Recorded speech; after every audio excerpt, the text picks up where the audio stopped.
आजादी बचाओ news channel में सभी दर्शकों का स्वागत है। महाराष्ट्र में जिस प्रकार से जो है महाविकास आघाड़ी हो और सोलापुर शहर में परिणिती शिंदे हो, ये दोनों ही लीड पर आ रहे हैं, क्या कहना चाहेंगे इसको लेकर? मी पहिल्यांदा शिवसेना पवार साहेबांचे राष्ट्रवादी ओरिजिनल राष्ट्रवादी व काँग्रेस पक्षाच्या तमाम सर्वांना मनापासून त्यांचा अभिनंदन करतो। कम्युनिस्टचा देखील यामध्ये सिंहाचा वाटा आहे, आम आदमीचा वाटा आहे। विशेष करून एमआयएम ने देखील या ठिकाणी उमेदवार उभा केला, त्यांचं देखील अभिनंदन करतो। आणि तैला आपण बघताय की 80,000चा लीड या ठिकाणी मिळत आहे। मी सांगेन की हा विजय सोलापूरच्या लेखीचा आहे, हा विजय सोलापूरच्या शेतकऱ्याचा आहे, हा विजय ज्यांनी हिंदू मुस्लिम करण्याचा प्रयत्न केला त्या लोकांना हा चपराक आहे। तुम्ही बघितलात की पैसा पसरला आणि देवेंद्र फडणवीस घसरला, पैसा पसरला, रामभाऊ घसरला।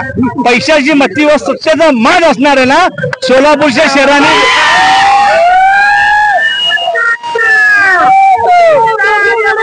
सोलापूर शहरातल्या लोकांनी दाखवून दिले की सत्य परेशान होते लेकिन पराजित नाही होत आहे। त्याप्रमाणे आता ते निवडून आल्यात। मी विशेष मोहोळ पंढरपूर इथल्या शेतकरी बांधवांचं अभिनंदन करेल। जवळपास त्यांनी 50-50-700 लीड दिलाय, त्यामुळे आपला विजय सोपा झाला। आणि आता खऱ्या अर्थानं आपण बघताय की महाराष्ट्रात देखील काँग्रेस एक नंबर पक्ष झालेला आहे। देशात देखील आपण जे काही मीडिया दाखवते ते सगळे फेल गेलेले आहेत आणि सत्य लोकांसमोर आलंय। तर येणाऱ्या काळामध्ये काँग्रेस हा देशामधला देखील मोठा पक्ष राहणार आहे।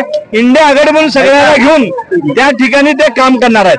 आने वाले समय में परिणिती शिंदे यहाँ से खासदार बन जाएगी तो सोलापुर मध्य विधानसभा से चेतन नरोटे एमएलए के लिए ठहरेंगे? नाही, हे बघा, जे हायकमांड सांगेल ते मी ऐकत असतो। त्यांचं जे आहे त्यांनी मध्यला सांगू दे मध्यला, दक्षिणला सांगू दक्षिणला, जे त्यांनी निर्णय देईल ते मला मान्य राहणार आहे।